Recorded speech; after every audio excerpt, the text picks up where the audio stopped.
on this multi-part series on sequences, okay? So if we want to review a little bit, we did groups of 3 using the C major scale.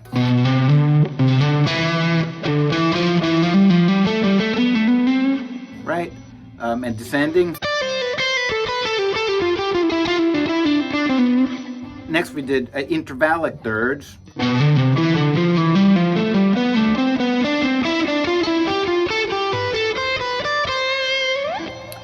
And today we're going to do intervallic thirds again, but this time we're going to approach each of the intervals by a chromatic passing tone, okay? So the first ones are going to go B to D, right? We're going to approach it from a chromatic note below the B. Next is going to be C and E, but we're going to approach it by a half step below the C, which this time happens to be a scale tone. Next is D and F, but we're going to approach it by a chromatic note below, which isn't in the C major scale.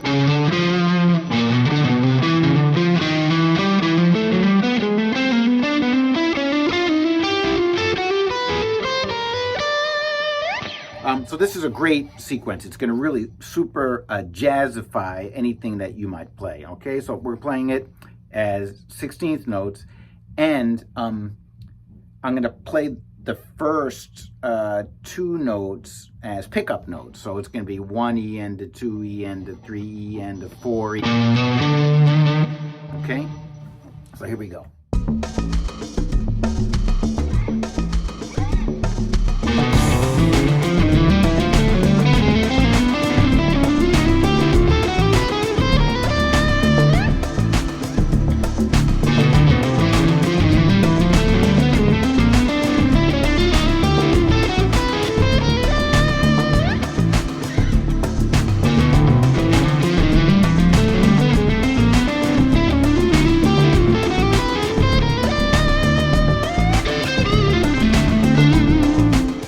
The next thing I'm going to suggest here is that you sort of use different kinds of phrasing, as many different ways as possible. So in the last example, we played the first 2 notes as pickup notes with that D landing right on 1, right?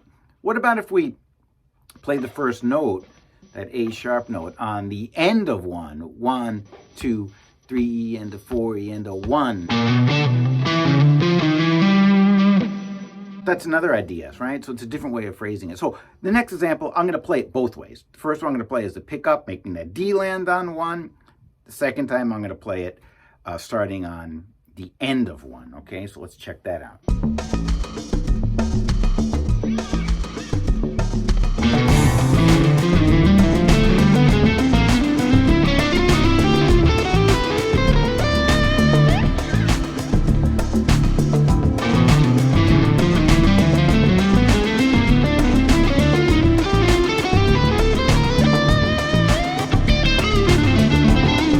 Okay, so I think you understand what I did there, right? Played on as the pickup notes, and I played it starting on the end of 1. You can try different things, and I suggest that you do.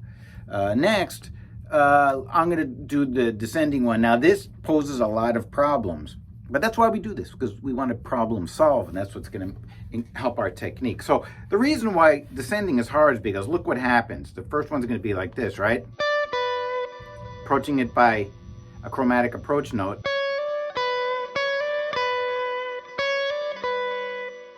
Then you're going to approach it by a chromatic approach note here.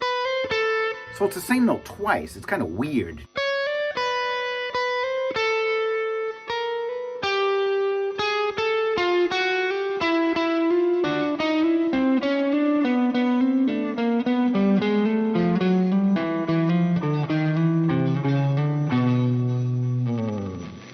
It's kind of hard. So this took, I have to be honest, I tried to make it look easy, but this took me a good week's practice to be able to play this descending one. At first, I didn't think I was going to be able to do it. But, if you do it over and over again, you can do it. It's just a matter of time and effort, okay? So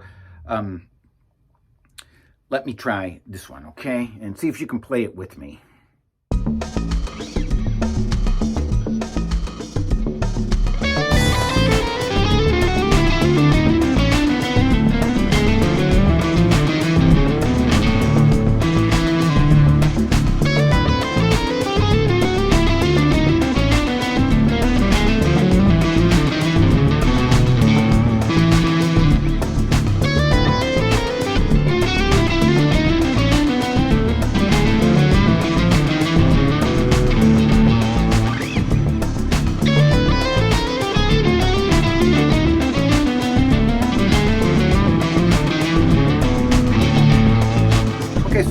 same thing I did with the last one rhythmically. I'm going to start on the end of one.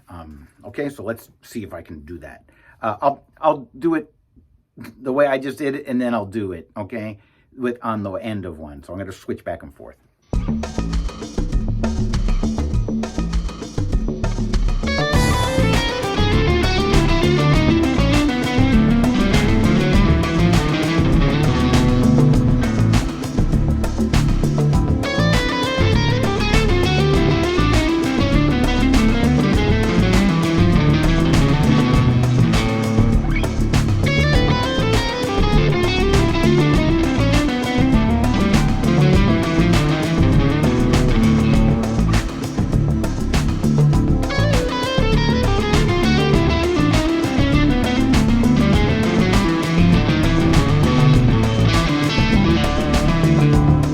So that's the sequence for today. Now remember, what you want to eventually do when you get these under your fingers, it takes a little bit of time, you have to be patient, is try to make them musical and get them in your playing as quick as possible. Okay, so let me try that.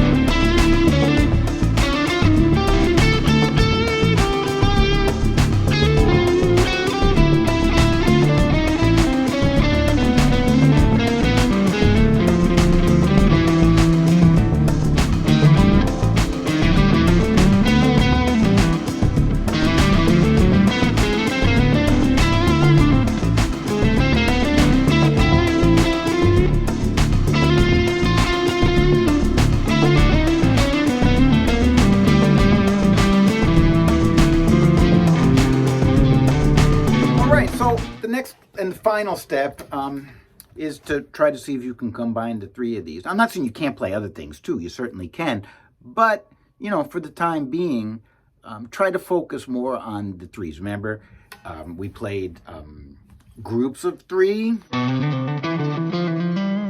reversing them, intervallic thirds without the chromatic approach note. Again, descending, and then with the chromatic approach.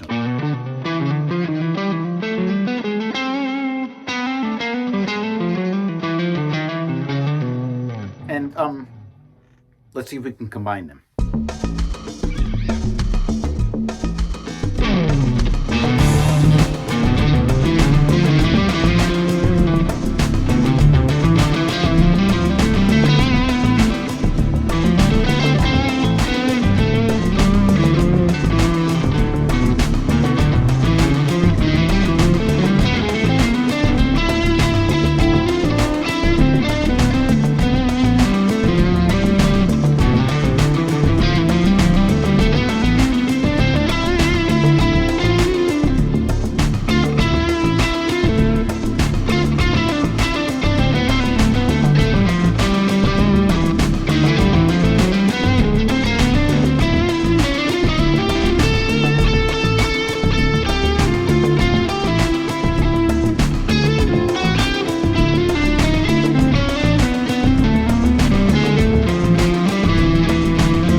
have it. So remember, groups of 3 intervallic thirds and intervallic thirds by chromatic approach. Next week we're going to do one more sequence related to thirds, and that one's challenging. So I'm starting on it right now because it's going to be hard for me to do too. All right, so remember, a little bit every day. You don't have to go crazy with these things, but a little bit every day goes a long ways to improving your techniques. We'll see you